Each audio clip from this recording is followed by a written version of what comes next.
There is a reason some people seem untouchable, not because nothing bad ever happens to them, but because somewhere along the way, they learn something most of us never get taught. 2,000 years ago, a group of philosophers figured out how the mind actually works, centuries before neuroscience existed to prove them right.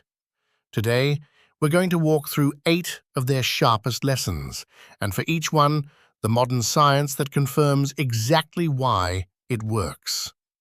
If you've ever felt like your emotions control you more than you control them, this video is going to hand you 8 practical tools to change that, one lesson at a time.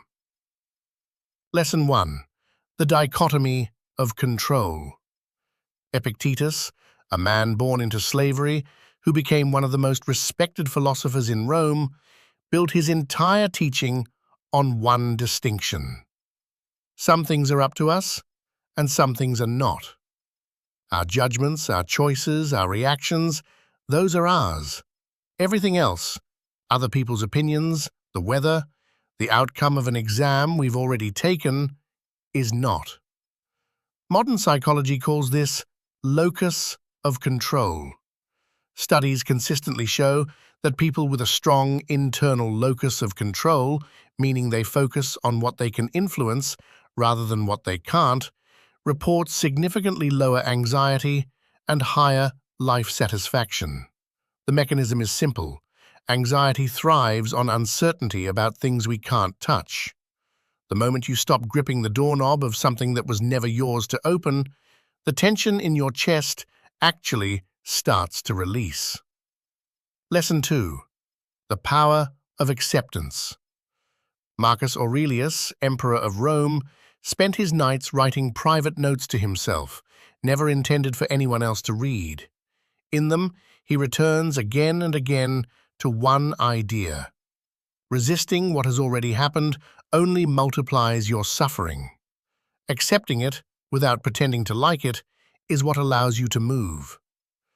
This is almost identical to what psychologists today call cognitive acceptance, a core technique in acceptance and commitment therapy. Research shows that people who practice acceptance of difficult emotions, rather than fighting or suppressing them, recover from stress faster than those who resist. Fighting reality is like running on a treadmill, enormous effort, zero movement. And this next one might be the lesson that changes how you experience every single day from now on. Lesson 3. The present moment. Seneca warned that most people don't actually live in the present. They relive the past through regret or rehearse the future through anxiety. And in doing so, they miss the only moment that was ever real, right now. Neuroscience has since mapped this almost exactly. The brain's default mode network, active when we're mentally drifting into past or future, is strongly linked to rumination and depressive symptoms. Meanwhile, present-focused attention, the kind cultivated in mindfulness practice, has been shown in multiple studies to lower activity in the amygdala, our threat detection center. Seneca didn't have an MRI machine, but he was describing the exact same circuit. Lesson 4. Adversity as a teacher. Epictetus insisted that obstacles don't happen to test us in some cosmic sense, but they do reveal us. A difficult person, a setback, a loss. None of it is sent to punish you, but all of it shows you exactly what you're made of and exactly what still needs work. This maps onto what psychologists call post-traumatic growth, a well-documented phenomenon where people who go through genuine hardship often report greater personal strength, deeper relationships, and clearer priorities afterward, not despite the struggle, but because of how they metabolized it. The Stoics weren't being poetic. They were describing an actual psychological process centuries before it had a name. Lesson 5. You choose your response. Between an event and your reaction to it, Epictetus argued, there's a gap. Small, often invisible, but real. Inside that gap lives your only true freedom. Viktor Frankl, a psychiatrist and Holocaust survivor, writing nearly 2,000 years later, described the same gap almost word for word. Between stimulus and response, there is a space, and in that space lies our power to choose our response. Modern cognitive behavioral therapy is built almost entirely on widening that gap, teaching people to notice the automatic thought before it becomes an automatic action.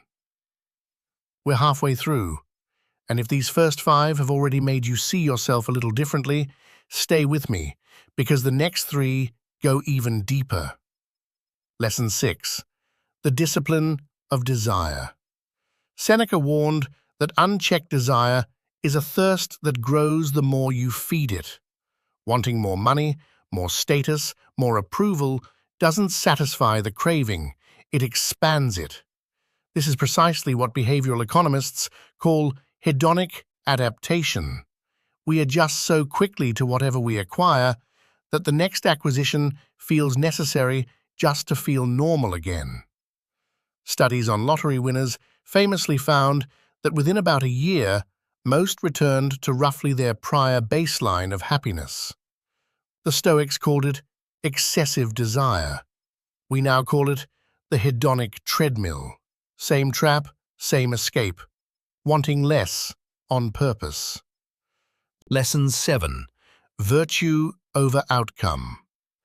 For Marcus Aurelius, the only thing that mattered was acting well, regardless of what came next. Do the right thing, he wrote, not because you'll be rewarded, but because it's right. This connects to what psychologists call intrinsic motivation, the drive to act based on internal values rather than external rewards. Research consistently finds that intrinsically motivated actions produce more sustainable satisfaction than those chasing an outcome, because outcomes are unpredictable, but your integrity is entirely within your control. When your sense of worth stops depending on winning, you become very hard to defeat. Lesson 8. Impermanence as freedom. Marcus Aurelius often reminded himself that everything is passing. Not to feel despair, but the opposite, because nothing lasts, nothing is worth clinging to with white knuckles, including our own suffering. This mirrors a concept from modern grief and stress research called emotional impermanence, the well-supported finding that emotional states, even intense ones, are temporary and self-limiting if we don't actively fuel them through rumination. Knowing that a feeling will pass, biologically and psychologically, is one of the most reliable tools for tolerating it while it's here. None of these lessons were designed to make life easier. They were designed to make you steadier. The philosophers who wrote them didn't have peaceful lives. Epictetus was enslaved, Marcus Aurelius buried children and fought wars. Seneca was eventually ordered to end his own life by the very emperor he once tutored. They didn't write this from comfort. They wrote it from the middle of the storm, which is exactly why it still holds up today, and why the science, 2,000 years later, keeps agreeing with them. If even one of these 8 lessons landed on you tonight, let it be the start of something. Not a big dramatic change, just a quieter, steadier version of you, one choice at a time. Tell me in the comments which lesson you needed to hear today, or the one you're going to carry with you.